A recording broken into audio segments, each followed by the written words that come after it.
What's going on, internet? How we doing tonight? It's the Basement Protagonist crew, and we're back again. Just a special episode. Sherm Diego in the building, here with the homie Will. What's going on, sir? What's going on? Nah, man, I can't call it.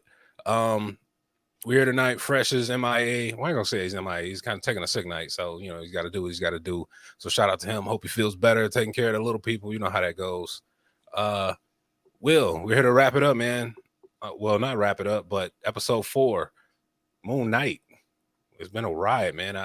Fresh is not here to hit the intro, but I'm sure in editing he'll put it, like right over here somewhere.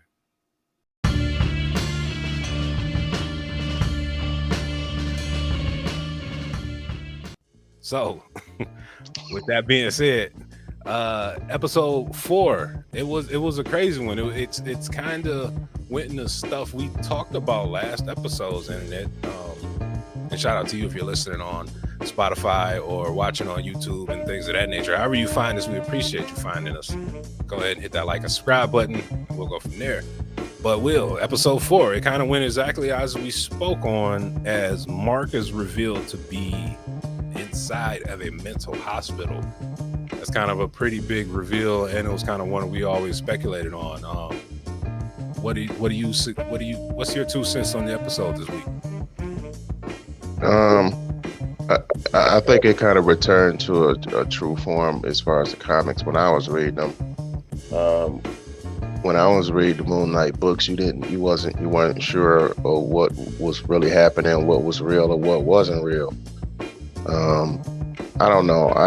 I think I don't know what Harrow's what his agenda is, or why he would do this, but I don't really believe he shot Mark, honestly. I think he's running some op.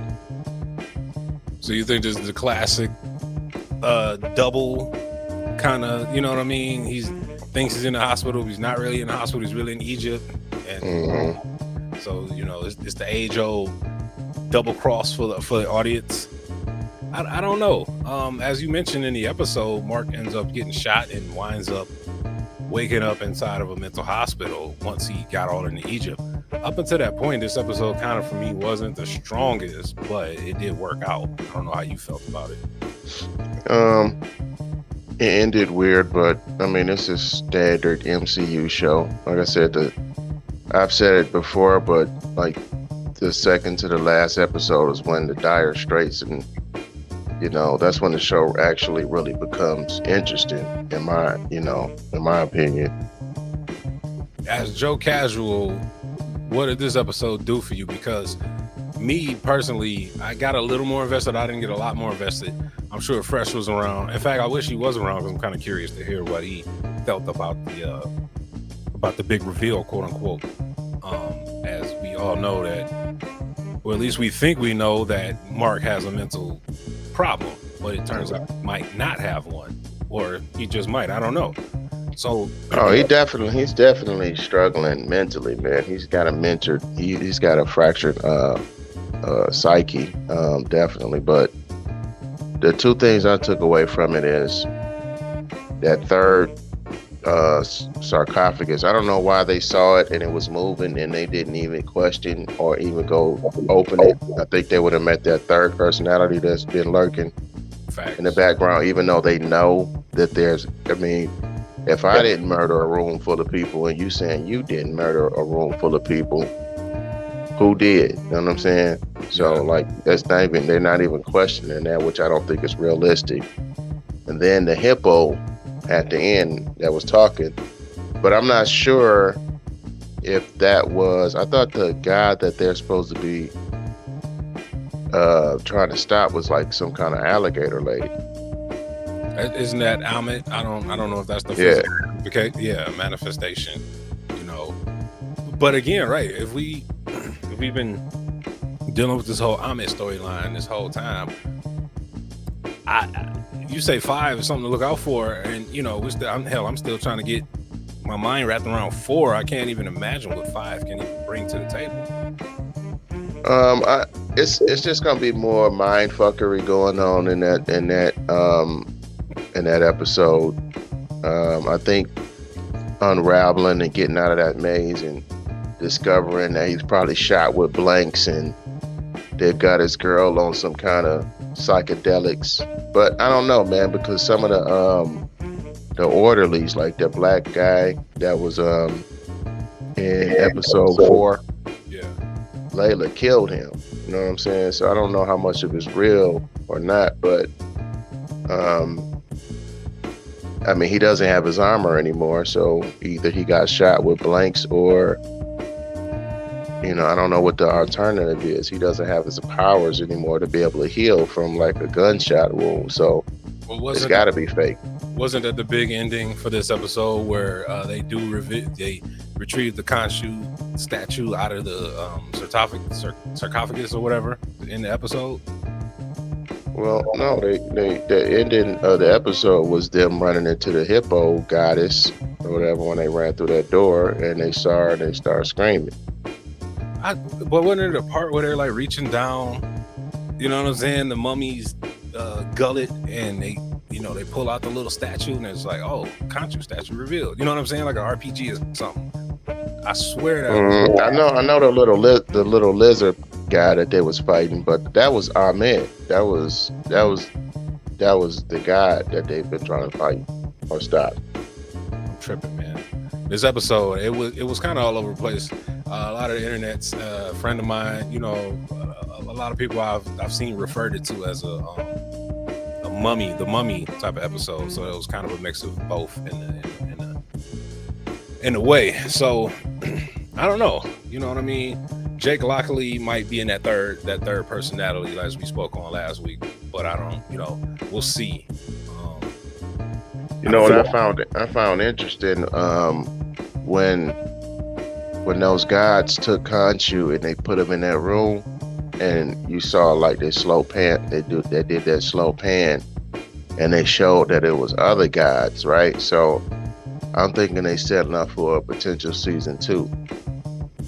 You know, they got that. It was like including Khonshu, for what I could quickly count, there's probably 10 other guys that have been locked away. I see what you're saying, like a war of the gods. If it comes down to that, I don't know if I need that though. You know, if that makes sense. Do I need a season 2 of this? I don't know. I think the last 2 episodes either win us over or break us from the show or Karen at that point. But I will be interested to see like what these other gods, you know, see who they are and see what kind of avatars they have, see what kind of abilities these avatars have. I would be interested in seeing that. Well, they still kind of on that whole, hey, let's just, you know, observe kind of tip. So we can't necessarily say they're going to get involved. But see, those are the main guys. We don't know what those guys that have been locked away, what they did to get locked away. Now let me ask, is that something canon to the comic verse? Do you know if Khonshu is out there fighting other gods? Well, I mean, Khonshu, we kind of spoke about that a couple episodes ago. Khonshu is part of like a pantheon. You know what I'm saying? He's aware of like Sidorak and Bast. You know what I'm saying? He's aware of like Odin and the other, you know, pantheons of power. You know what I'm saying? Right. Now, as far as the Egyptian stuff go, I'm not really too aware outside of Khonshu of any other like Egyptian gods having avatars.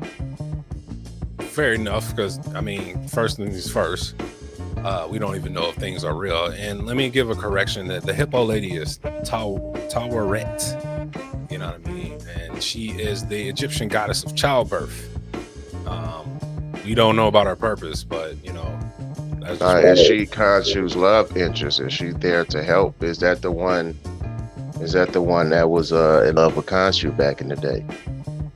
Maybe she's there to help. I can see that.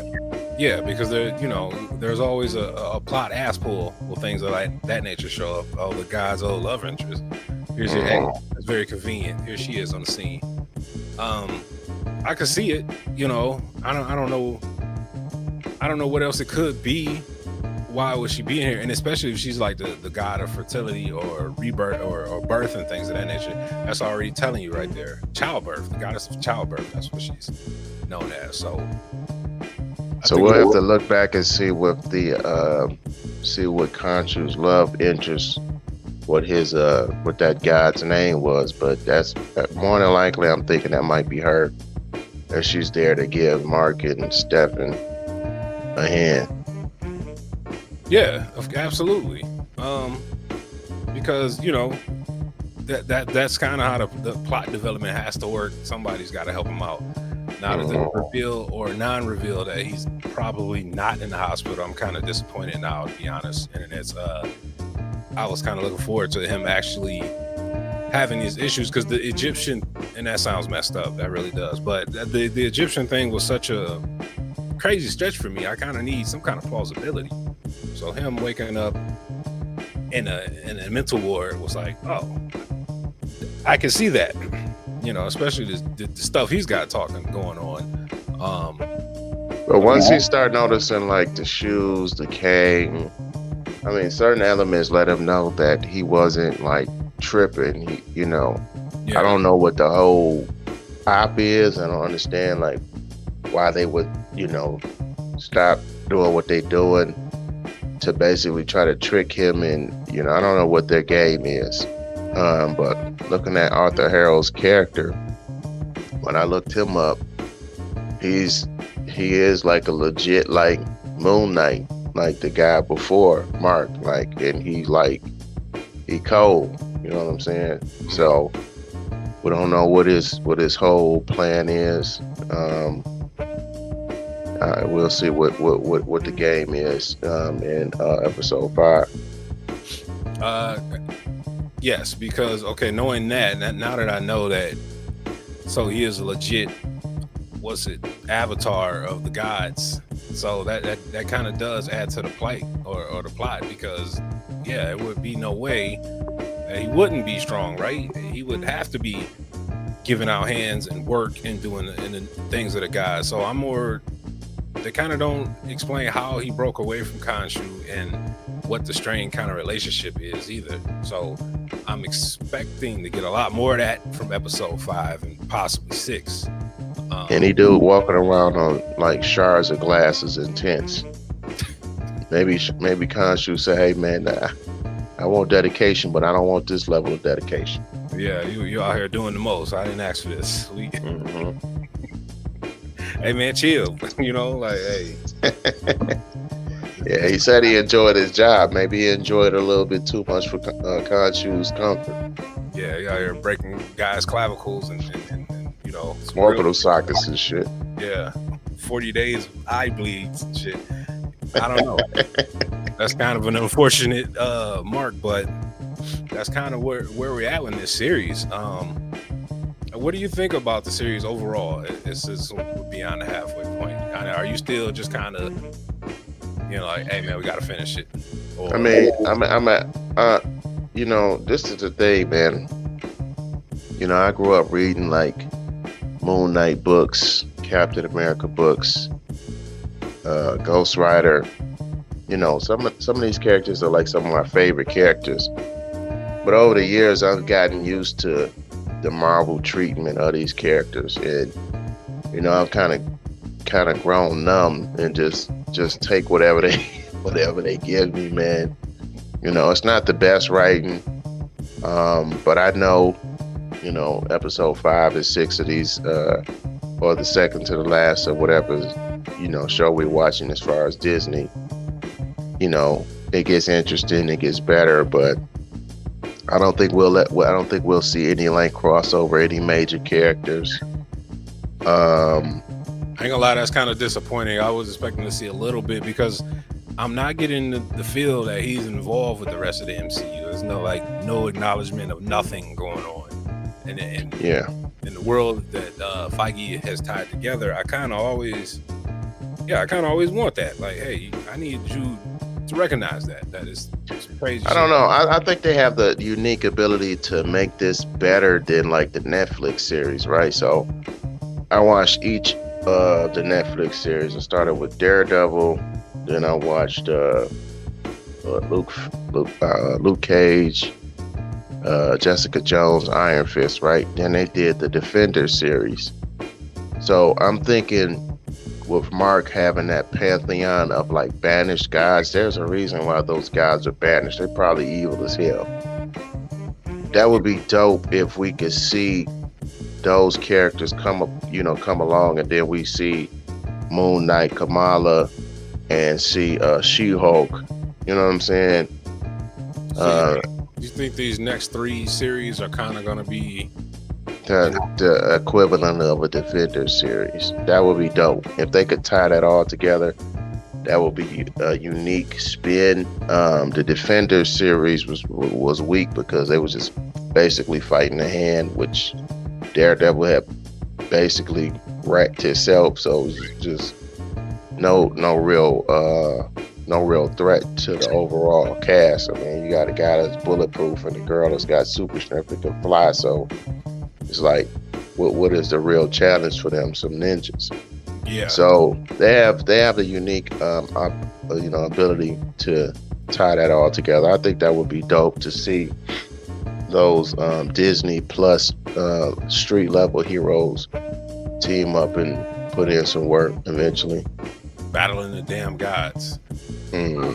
Yeah. Well, if you're gonna give me that separate plot line, I'm fine with it. But it just make sure that people know that when I'm looking at the main Doctor Strange things and the heavy hitters in the MCU, just acknowledge those guys, because I really don't like thus far the way they've done a Daredevil, and hell, Jessica Jones got no love in the MCUs.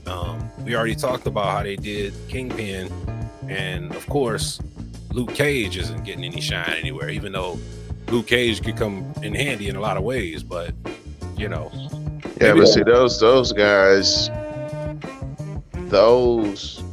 that's a unique pocket of the MCU, right? So true. Most of the MCU people only watch the movies, right? So then the Disney Plus shows came out. They never watched none of the Netflix stuff. So now that the stuff is on Disney Plus, maybe a handful of them, but they're not really making a major push for people to watch their content retroactively. You know what I'm saying? So just because it's on Disney Plus, you might get a few people that might just watch it and become true fans of the shows. But I don't really see anybody really going back and retroactively watching. And that's my multiple seasons of those shows. Honestly, that's my fear for Moon Knight as we enjoy it. I don't know if casual MCU fans going to enjoy it. And I don't know if Marvel's going to do right by the Moon Knight watcher by including this in the overlying bigger story, bigger picture. So I'm a little surprised that they're willing to get as gory as they were with them fighting that little lizard man, and true, he's cutting out people's entrails and putting them in jars and shit. I didn't really understand the whole purpose of that sequence. I'm like, what is this guy, like an immortal type mummified like person? I don't understand what that. I know he was like some kind of guardian or whatever, but it was a literal gatekeeper. Right. Yeah, I do think the Alexander was Alexander the Great, all that kind of stuff. That's clever, man. I kind of like those little details. Mm-hmm. You know what I mean? Throwing that type of stuff. Yeah, it was like that Indiana Jones type stuff. It was enjoyable. It had its moments. But one thing I was kind of annoying, and it's a trope that like females can't control their emotions, and Harrow telling Layla that your homeboy killed your pop, so he was there or whatever. So she's in this tomb with creatures running around. She's got mercenaries with guns, and she's got Harrow who can basically summon demons at will, and she can't keep it together. While this man is saying, "Hey, I got this. I got the statue. We won. Let's get out of here." You can't keep it together till we get out of danger. I gotta attack you and like all this emotional bullshit. I was just like, that's a trope that I'm pretty sure like women in general have to have a problem with. Yeah, like let's get out of danger before I start spazzing. Who's to say I'm gonna even start spazzing? I agree with you. That's some 1950s heroism nonsense that they in there. Some old school heroism. I don't really agree with it. I like her. I still like her character, but yeah, her leap to over emotional woman was a stretch and kind of weak. Because she literally just dealt with demons coming to real life and been fighting the snake lizard man, and now I get it, Mark. And not to mention, Mark's already a nut pile. He disappeared for you for years. And are they married? Because she kind of denied. Well, he denied everything, right? Well, see, I think he's been missing for months, right? So, right. Okay. You know, you talking to a guy who's got a fractured psyche, and you like literally know that he has another personality in Stafford, and you want to argue with this guy. Wow, the stakes are so high. I just couldn't understand that. That was just so annoying to me. Yeah, and we almost made it, and now here you go on the riff. There's a few guys on the internet that will have a lot to say about all of that, but we ain't gonna even bring that type of nonsense up. Right. We know a few people that wouldn't approve of Layla's antics and behavior. She wasn't acting. Was it an original man or whatever, a classic man? She wasn't being a classic woman, I guess. I don't know. Mark is a high value man. Yeah. Mark deserves somebody better that won't spaz on him in the middle of a gunfight. Ever. Now, overall, though, it's I'm ready for it to end. I'm ready for it to give me something of merit and note, because right now I don't feel like a payoffs in my eyesight. You know, I don't see nothing coming over the horizon is gonna make me say, "Damn, this was worth it." I don't know about you. I don't know, man. Especially after seeing that lackluster, mediocre Hawkeye show, and everybody loved it. I would say they don't really have to like pull out the stops and like do anything special.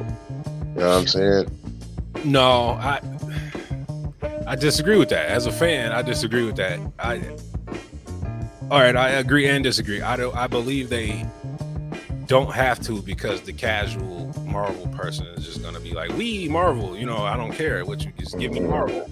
But a person who's been invested in this thing for a long time and is a true fan, a person that's literally like paid a lot of money. Well, you ain't gonna say a lot, but I've invested a lot of time, effort, and energy into the product, and I'm not the only one.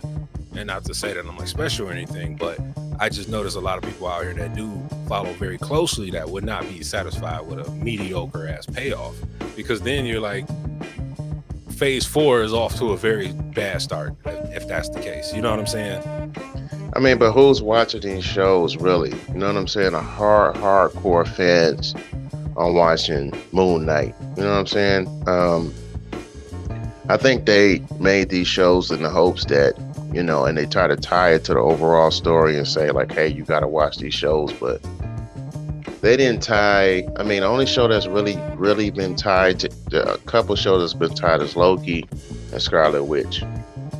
Yeah. Sam, Captain America, that's tied to maybe his own standalone movie eventually. Hawkeye's not tied to anything.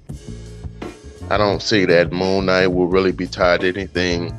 The most we would probably get out of a She-Hulk and a Kamala, like Miss Marvel show, is them showing up in the MCU, movie or something. But I don't really think that their stories are unique or, going to tie into anything, because Moon Knight is supernatural. He's like the basis of like a supernatural type being. You know what I'm saying? So I'm thinking the next foray into that world will probably be Blade, you know what I'm saying, or the Black Knight or something like that. So it sounds to me that there will be no overlying one grand Marvel threat. I'm thinking that's the only way that they can really tie it together and bring Moon Knight into the Avengers world as a whole, because you have the Indiana Jones, everybody's fighting their fight on their own front. You got Daredevil, who's fighting the hand and everything in Hell's Kitchen. But like we've seen, those dire straits can spill over and have worldwide repercussions if he doesn't stop the Kingpin. You know what I'm saying? Moon Knight he's not aware of what's going on in Hell's Kitchen. You know what I'm saying? So I think having him go up against gods and potentially, that's a bigger threat than you got to call in the Avengers. And we don't even know who they are, who they consist of as of yet. So I think as we get closer and closer to Doctor Strange, which I think is in another 2 weeks here, I think a lot of things will be solved. That's funny too. Marvel's got such crazy timing because episode 5 should air this week when this episode gets released, and the finale should be the same week that Doctor Strange drops. So I would not be surprised if 6 was the payoff and everything we were doing, bam, just get interrupted. And it's like, whoa. You think you're going to see Moon Knight or anything happen in his show that's going to have any lasting effects or carry over into Doctor Strange? He's not going to be in Doctor Strange's movie. I think it's the opposite. So I think something that is technically taking place in Doctor Strange's movie is going to end in 6, where I don't know what it could be, but it's something dimensionally cracking the time frame or something like that. Because with the release date literally 2 days later, and as we know how Marvel likes to tie in things, it just makes sense, right? So I mean, I think we reaching, man. We did that with Mephisto, and people like to read and make Marvel more than what it is. It's grand storytelling, but it's like simplistic, basic storytelling. It's not. You're not getting all these different facets and all these things intertwined and shit. Like the fans do more of that than the actual movies do. You know what I'm saying? He's not a Wanda. He's not a Nexus being. You know what I mean? It's a one-off story. It's not gonna tie into anything. I ain't gonna lie, man. If there's not some kind of tie-in, personally speaking, I'm gonna be a little disappointed.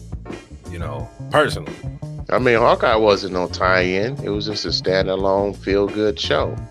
Fair, but to be fair, like a Wanda. No, not a Wanda. What's Scarlet Witch? No, what is her name, man?